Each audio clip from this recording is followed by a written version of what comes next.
Hello guys, welcome to spectator. நம்ம சென்னை எஃப்சியும் சரி, அவன் கையில் சரி, அப்கமிங் சீசனுக்கு பிளேயர்ஸை பிக் பண்ணுறது, அந்த ஸ்குவாடை சூப்பராக ரெடி பண்ணுறதுல மட்டும் கான்சன்ட்ரேட் பண்ணாமல் அப்கமிங் சீசனுக்கான ப்ரீ சீசனையும் சூப்பராக பிளான் பண்ணியிருக்காங்கன்னு சொல்லலாம் நம்ம Chennai FC and co. So என்ன தான் நடந்திருக்கு டீட்டெயிலாக பார்க்கலாம் வாங்க.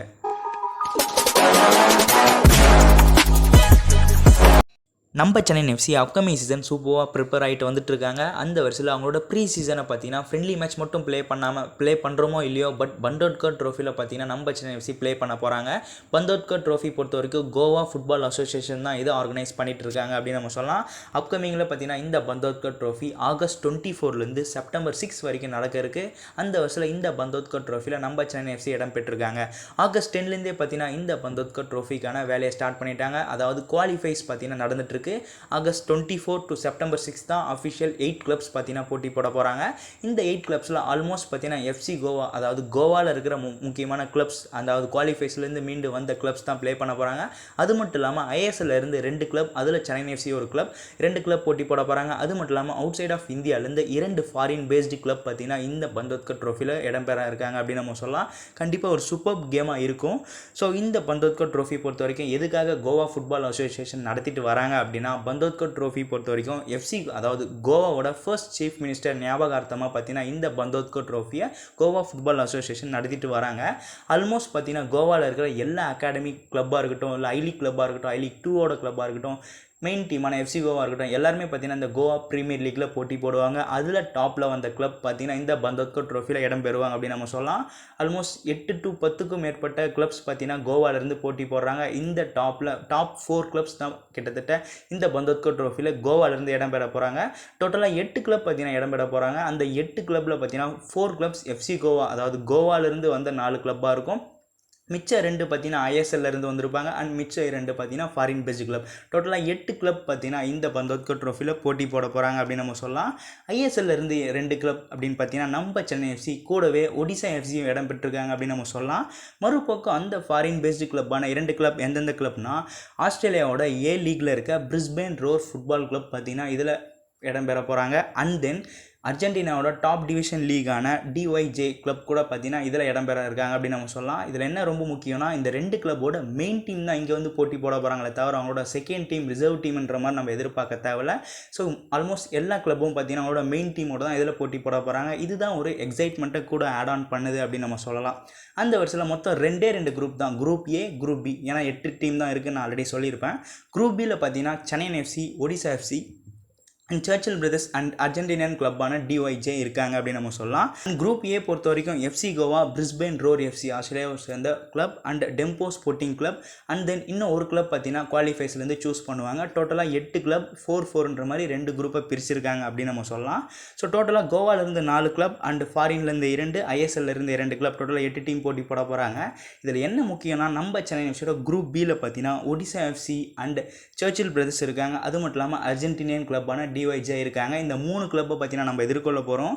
ஸோ நம்மளோட ப்ரீ சீசன் ரொம்ப பீக்கில் இருக்குது அப்படின்னு நம்ம சொல்லலாம். அப்கமிங் சீசன் 2024-25 நமக்கு ரொம்ப குயிக்காகவே ஸ்டார்ட் ஆக போகுது. எதனால் அப்படின்னா, ஆல்ரெடி துராந்த் கப் வைப்ஸ் இப்போ அந்த பந்தோட்கர் ட்ரோஃபி மூலிமா கம்ப்ளீட்டாக கொஞ்சம் இனிஷியலாகவே பார்த்தீங்கன்னா நம்ம என்ஜாய் பண்ண ஸ்டார்ட் பண்ணிவிடுவோம், எக்ஸைட்மெண்ட்டாக இருப்போம் அப்படின்னு நம்ம சொல்லலாம். ஆல்ரெடி பார்த்தீங்கன்னா நம்மளோட டீம் மெம்பர்ஸ் எல்லாமே ஸ்குவாடில் ஜாயின் பண்ணிட்டாங்க. சீமா சிக்கு கொஞ்சம் வீசானால் லேட் ஆனாலும் ஃபைனலாக அவரும் ஜாயின் பண்ணிட்டாரு. இது வரைக்கும் எந்தெந்த ஃப்ரெண்ட்லி மேட்ச் நம்ம ப்ளே பண்ணலாம், பட் நம்ம டேரெக்டாக டோர்னமெண்ட்டில் ப்ளே பண்ண போகிறோம் அப்படின்னு நம்ம சொல்லலாம். ஸோ ப்ரீ சீசன் பிளானை சூப்பராக மூவ் பண்ணியிருக்காங்க நம்ம சென்னை எஃப்சி.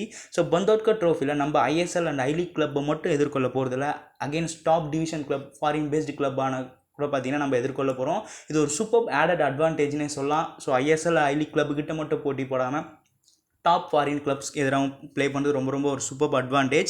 ஸோ முடிஞ்ச வரைக்கும் இதில் நம்ம நல்லா பண்ணி ஆகணும். ஏன்னா நம்ம குரூப்பில் அந்த டிஒய்ஜே கிளப்கிட்ட நம்ம நல்லா பெர்ஃபார்ம் பண்ணால் கண்டிப்பாக டாப்பில் மூவ் ஆகி நெக்ஸ்ட் லெவல் செமிஃபைனல்ஸ் நம்ம மூவ் பண்ணோம்னா, பிரிஸ்பேன் ரோர் எஃப்சி அங்கே அவங்க டாப்பில் வந்தாங்கன்னா அவங்ககிட்ட நம்ம பெர்ஃபார்ம் பண்ண அதிக வாய்ப்பு இருக்குது. ஸோ நம்ம நல்லா பண்ணால் 2 கிளப்பையும் நம்ம எதிர்கொள்கிறதுக்கு ஒரு சூப்பர் சான்ஸ் இருக்குது. ஜஸ்ட் குரூப் ஏ, குரூப் பியில் டாப் 2 டீம் தான் பார்த்தீங்கன்னா நெக்ஸ்ட் லெவல் மூவ் பண்ணுவாங்க. அப்படி பார்த்தா டாப்பில் ஏல 2 டீம், பியில் 2 டீம், ஸோ டோட்டலாக 4 team semifinals and finals like Durand cup மாதிரி தான் மூவ் மூவ் பண்ண போகுது. ஸோ பொறுத்திருந்து பார்க்கலாம் நம்ம சென்னை எஃப்சி டாப்க்கு வந்து அண்ட் மறுபக்கம் வந்த கிளப்பை எப்படி எதிர்கொள்ள போகிறாங்க அப்படின்னு. ஸோ ஆல்ரெடி நம்மளுக்கே தெரியும் நம்மளோட மெயின் டீம் இப்போதைக்கு துரான் கப்பில் ப்ளே பண்ணல, நம்மளோட ரிசர்வ் டீம் தான் ப்ளே பண்ணாங்க, ரொம்ப நல்லா பண்ணியிருந்தாங்க. பட் இப்போதைக்கு நம்ம சென்னை எஃப்சிக்கு ஒரு சூப்பர் ஆப்பர்ச்சுனிட்டி, அவங்களோட மெயின் டீமை டெஸ்ட் பண்ணுறதுக்கு ஒரு சூப்பர் ஆப்பர்ச்சுனிட்டி கிடச்சிருக்கு. பிளேயர்ஸ்க்கு இன்னொரு அட்வான்டேஜ். ஸோ பிளேயர்ஸ்க்கு அவங்களோட எபிலிட்டியை டெஸ்ட் பண்ணுறது மட்டும் இல்லாமல் ஃபேன்ஸ்க்கு இன்னொரு அட்வான்டேஜ், அவங்களோட பிளேயர்ஸோட பர்ஃபார்மன்ஸை முன்னாடியே நம்ம பார்த்து என்ஜாய் பண்ணுறதுக்கு ரொம்ப குயிக்காக நம்ம என்ஜாய் பண்ண போகிறோம். ஸோ நம்ம அவன் கையிலுக்கு ஒரு சூப்பராக சான்ஸ் இருக்குது. ஏன்னா நம்ம டீமோட காம்பினேஷன் லைனப்பை சூஸ் பண்ணுறதுக்கு ஒரு ரொம்ப சூப்பராக இருக்கும். ஸோ ஒரு பக்கம் அதுவாக இருந்தாலும் இன்னொரு பக்கம் பிளேயர் டு பிளேயர் கம்யூனிகேஷன் ரொம்ப குயிக்காகவே டெவலப் ஆகும். என்ன தான் ப்ராக்டிஸ் செஷனில் நம்ம மூவ் பண்ணாலும் பட் இன் ஃபீல்டில் நம்ம ஒர்க் பண்ணும்போது தான் தெரியும் என்னென்ன மிஸ்டேக் பண்ணுறோம், எப்படி நம்ம கம்யூனிகேட் பண்ணியிருக்கோம் அப்படின்ற மாதிரி. அண்ட் அவன் கையிலுக்கு பிளேயர்ஸோட பர்ஃபார்மன்ஸ் அனலைஸ் பண்ணுறதா இருக்கட்டும், எந்தெந்த பிளேயருக்கு எந்தெந்த ரோல் நம்ம கொடுக்கலாம், யார் யாருக்கு என்னென்ன ரோல் இன் ஃபீல்டில் நம்ம அசைன் பண்ணலான்ற மாதிரி ஒரு குட் ஐடியா கிடைக்கும். அண்ட் நம்ம பிளேயர்ஸ்க்கு பார்த்தீங்கன்னா ஒரு குட் எக்ஸ்போஷர் கிடைக்கும் ஐஎஸ்எல்லுக்கு முன்னாடி ஒரு டீம் அப் கேம் விளையாடுற மூலயமா அப்படின்னு நம்ம சொல்லலாம். ஸோ ரொம்ப இம்பார்ட்டன்ட் நியூஸ் என்னென்னா நம்ம சென்னை எஃப்சிக்கு ஆகஸ்ட் 24 வைப் ஸ்டார்ட் ஆகிடும் சென்னை எஃப்சி ஃபேன்ஸ் அப்படின்னு சொல்கிறேன். So excitement upcoming season over ஆகிட்டு இருக்குது. ஸோ அந்த வருஷத்தில் இப்போ பந்தோத்கர் ட்ரோஃபியில் நம்ம சென்னை எஃப்சியோட பர்ஃபார்மன்ஸ் கண்டிப்பாக ரொம்ப சூப்பராக இருக்கும் அப்படின்னு நம்ம சொல்லலாம். ஸோ இதை பற்றி உங்களோட தாட் நீங்கள் சொல்லுவீங்க எதிர்பார்க்குறேன். அண்ட் இந்த எல்லா கேமே பார்த்தீங்கன்னா எஃப்சி கோவோட ஃபட்டோரா ஸ்டேடியத்தில் தான் நடக்க இருக்குது அப்படின்னு நம்ம சொல்லலாம். சரி, ப்ராட்காஸ்ட் எதுலனா இது வரைக்குமே எப்படின்னா இதுக்கு முன்னாடி நடந்த பந்தோத்கர் ட்ரோஃபி எல்லாமே பார்த்தீங்கன்னா அதாவது ஸ்போர்ட்ஸ் கேஸ்ட் இந்தியான்ற யூடியூப் சேனலில் தான் லைவ் டெலிகாஸ்ட் பண்ணியிருக்காங்க. மேபி அப்கமிங்கோ அது சேம் பந்தோத்கர் ட்ரோஃபியை அதே மாதிரி பண்ண வாய்ப்பு இருக்குது.